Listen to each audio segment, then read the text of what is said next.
Hello, America. Tonight I want to talk to you about the border, and this is a plea to the president. I think the answer is clear, and you are being torn apart from forces on the outside. If we look and say, what is the single most divisive issue tearing the entire world apart, not just America, the entire world, I think it's easy. No question, it would be immigration. Whether it's immigration policy as a whole, a massive influx of migrants, transnational drug or human smuggling operations, you spin the globe and just close your eyes and point to a country, and every time you'll land on probably some place that is being torn apart right now over the issue of migration. There would be no Brexit if there wasn't mass migration. There's no way the EU would be splintering apart right now without mass migration. Remember, Brexit and the EU, where did those people come from? Let me ask you this, here in the Americas, would Donald Trump be president right now if it wasn't for the government mismanagement on the border, along with a million other things? But that was the main key. I'm not sure he would be. We're being torn apart, and he was the only guy saying, I will solve it. Now, we're not actually being torn apart. To be more accurate, I want to be really clear on this. There's an important distinction. We're being turned inside out. You can be torn apart by accident, but to be turned inside out, that takes careful, coordinated, and engineered strategy, and I'm going to show it to you tonight, and I'll show you who's responsible, and it's way beyond George Soros. It takes a partnership. It takes a partnership between supportive elements pushing down at the top, while you have the foot soldiers pushing up from the bottom, and it squeezes the average person. If you ask any logical person that believes in the rule of law, if they believe the border issue is a crisis, it is obvious. People are living under a bridge. They're living in cages. We know all of this. But here's what we get from the top. Watch. This is not an emergency, and the president's fear-mongering doesn't make it one. A policy dispute about our southern border does not constitute a national emergency. Democrats support and have always supported strong border security. But the fact is, according to the CBP, apprehensions at our southern border are at historic lows. Apprehensions are, that's interesting, historic lows.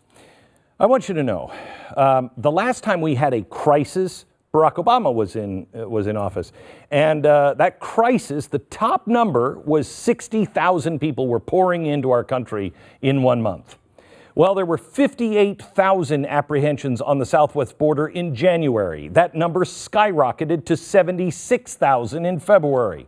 The numbers for just the first 2 months of this year nearly double those of the last 5 years, and the second month is higher than it was in the crisis of Obama.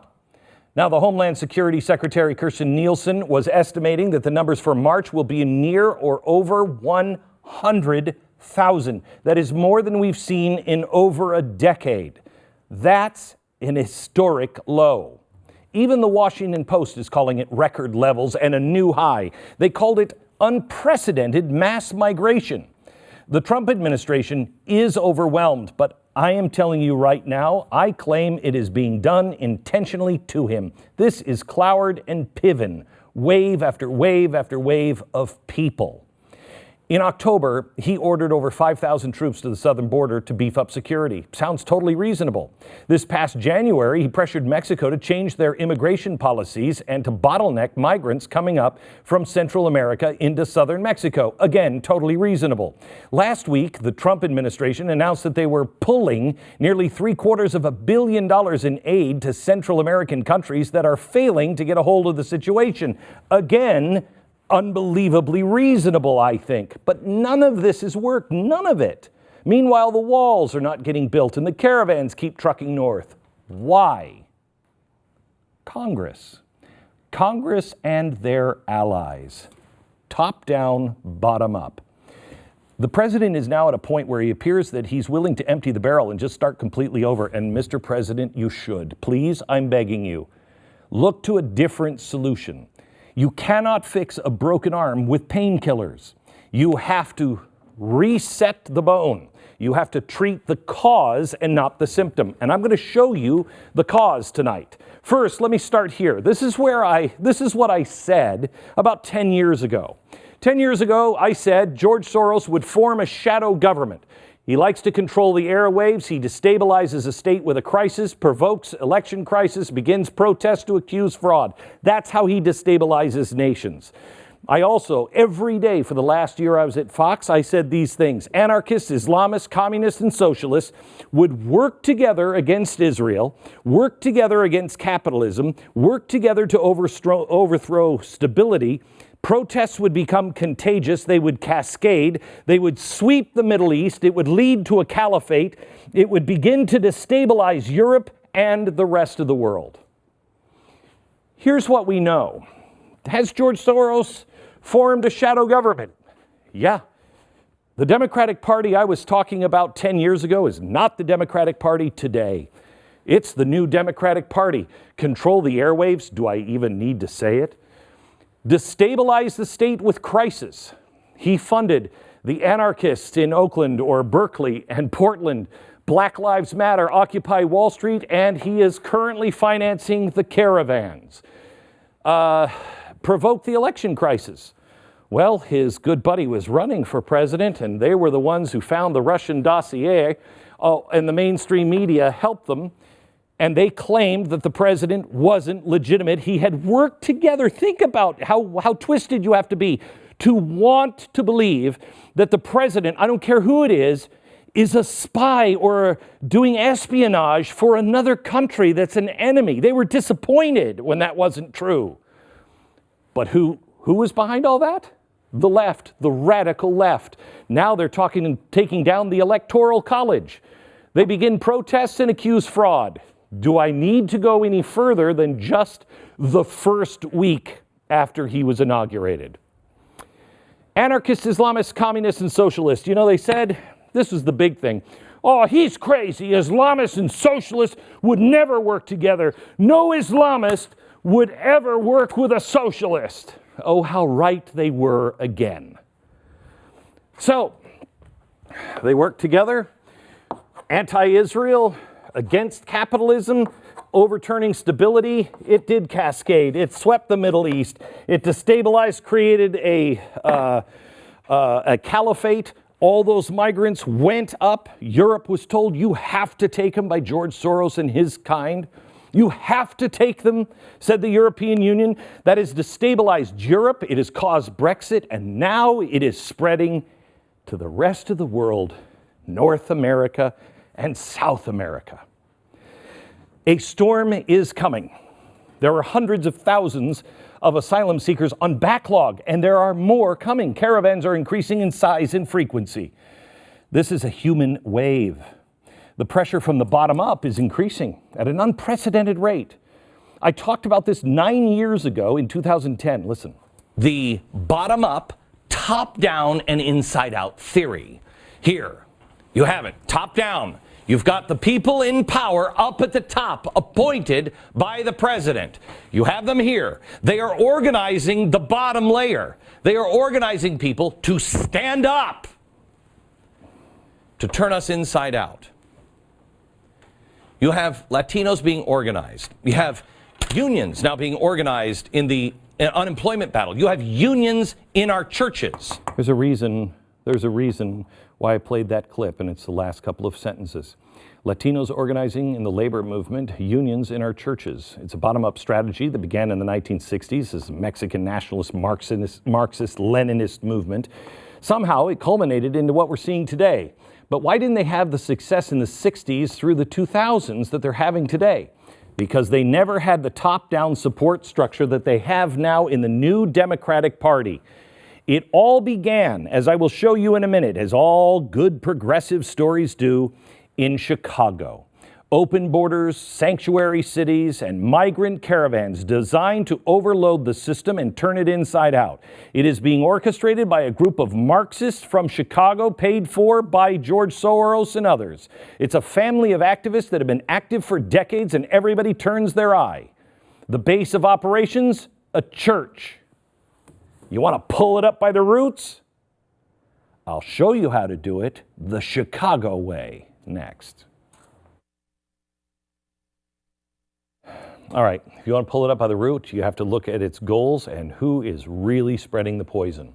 The goal of any bottom-up movement is to apply significant amount of pressure from a small amount of people in order to influence the majority of the country.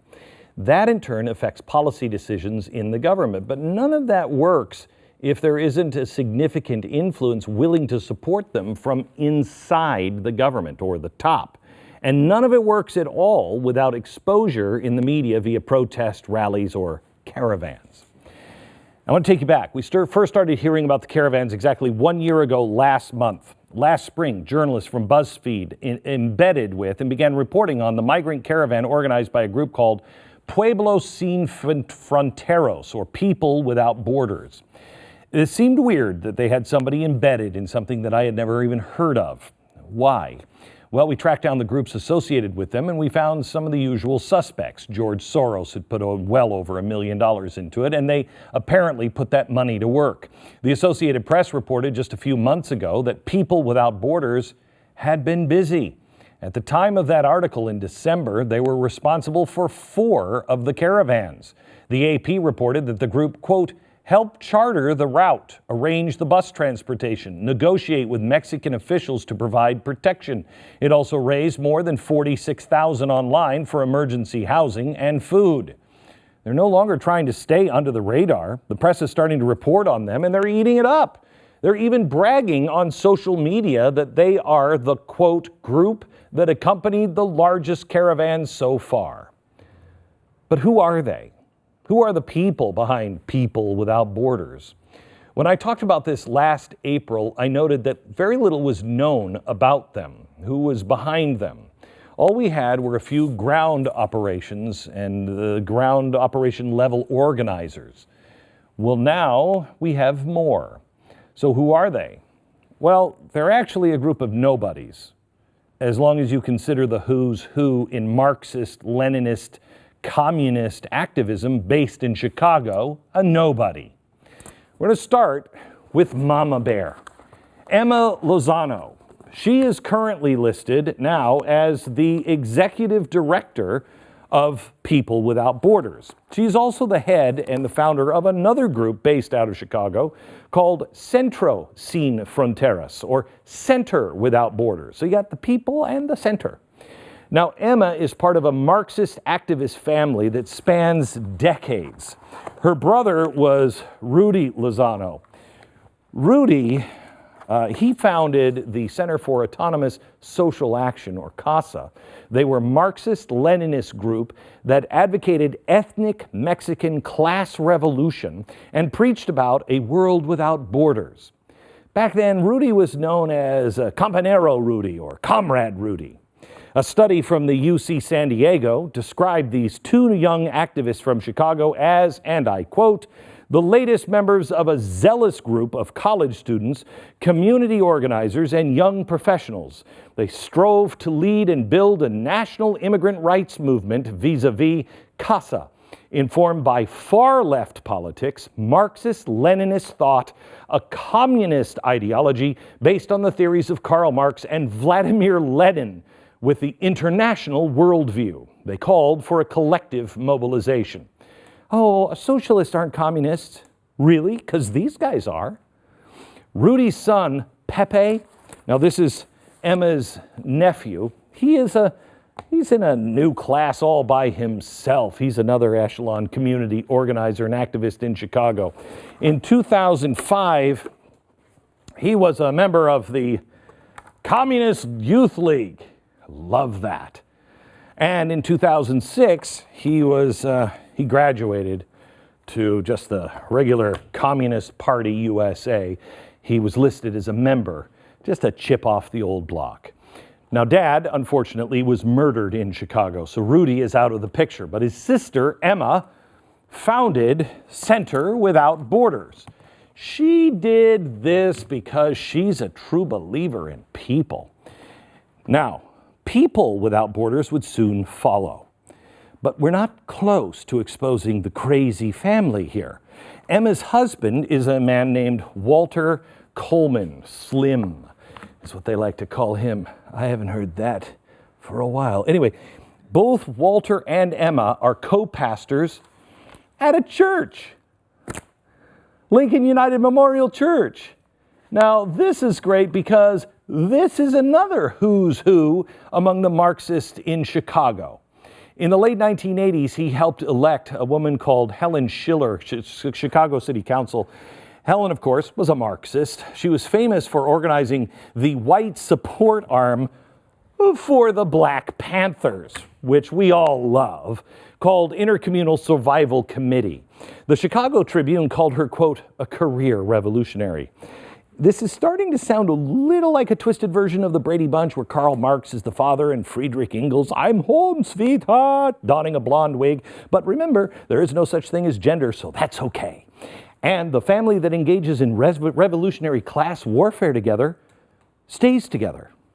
In 2006, Emma and Walter were both pastors at the United Methodist Church. Now, Coleman, who had been, who'd gone from a relatively quiet, out to pasture kind of days as an activist, suddenly found himself thrust back into Chicago newspapers when he very publicly allowed his church, you'll remember this story. Do you remember her? Elvira? She was so sad. She wasn't a communist. She was just somebody who was here just to make it with her son.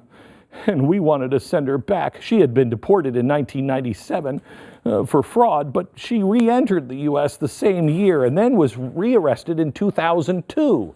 But instead of, facing deportation, she just went to church. And she sought refuge with the Marxist Brady Bunch inside. Now, Elvira, under Lozano and Coleman's tutelage, became the face of the growing sanctuary city movement. These are the people that brought that to you. She founded an organization called Latino Families United. It was advocating for sanctuary, amnesty, and a partnership with this organization. Oh. And she had a new idea. How about migrant caravans? Oh, man. Now, how did we find all of this? Well, it's always in the sticky wicket in the details. The address for Coleman's Methodist Church is 2176 West Division Street in Chicago, which is such a coincidence because that happens to be exactly the same address for Latino Families United and People Without Borders. Man, that's a crowded church. Or it's just a small group of revolutionaries that believe in communist rule and are working to destroy our nation and all that we hold dear. But it's really only a small number of people with a ridiculous amount of funding from bottom-up activist organizations. Groups like the Catholic Legal Immigration Network, or Clinic, who I exposed last year as getting funding from George Soros and his Open Society Foundation. The Lozanos work hand in hand with some of the most radical Marxist leftists in the entire country. If the Communist Party USA is pushing an agenda, you are sure to find the Marxist Brady Bunch foot soldiers leading the charge. Here's an ad for a Marxist rally in Chicago against the police. It drew the finest from the far left. Oh, look, there's Angela Davis and the Communist Party USA, and of course, Carol Brady herself. These are the people advocating, organizing, and pushing immigrant rights. They are Marxist, communist activists from Chicago who are leading the charge. Their push for open borders is all about international workers of the world unite. That is a communist idea. And they are being helped also with our own government. Don't think that the new Democratic Party has a problem with Marxist, Leninist, Stalinist communists. They are supporting from the very top. They are supporting and even enabling their mission. People like Chuck Schumer, Nancy Pelosi, Kamala Harris, and now the newcomers like Ocasio-Cortez and Ilhan Omar. They are the top-down movement, and it's materializing now with their masks fully off. I said there would be a time when that would happen, and we are here, which means we're running out of time. Mr. President, if you want to end this, you have to go to the root, and the root is a communist Marxist infiltration. at the highest levels and at the local level. But it goes even further. Ami Horowitz did an interview recently with Judicial Watch after returning from one of the caravans that Emma Lozano's People Without Borders had coordinated. He saw an organizer from another organization giving direct support. Watch. I would say also what was surprising to me, two more things, actually more than two things, but I'll mention two more things. First of all, mobile hospitals, children's services. The UN is highly involved in getting the caravan through. It was incredible the degree of services that were involved there. You said UN. I just want to pause for a second. Yeah. Do you know what particular entities or what offices of the UN were involved? There's a whole number of them. Most prominently was the UN High Commission for Refugees, Right. UNHCR, Yep. which is the organization, and UNICEF. Those are the two most highly profile and the organizations that were largely involved in this thing. United States of America should not be giving money, billions of dollars, to an organization that stands against us. How much money do we give the UN every year? It's only about $8 billion too much. This is both a UN and US government-supported operation, the Caravan, an operation being driven by radical Marxist communists, and it is being supported by those at the top in Washington. Their goal is to overwhelm the system, to turn our government completely inside out, and we're nearing their end game. Wave after wave after wave of people. That's what's happening. It's the human wave theory. It's a strategy in war. You just keep throwing people at the problem, and pretty soon the system is broken. Who these people are and what their Marxist agenda actually is has been exposed. It's now up to you to get the word to your congressman, to your senator, to the president. Show them this information, because we are playing a game with the press, and they will never expose this. Do not ever take my word for this. Look all of this stuff up yourself. It's all in the public domain.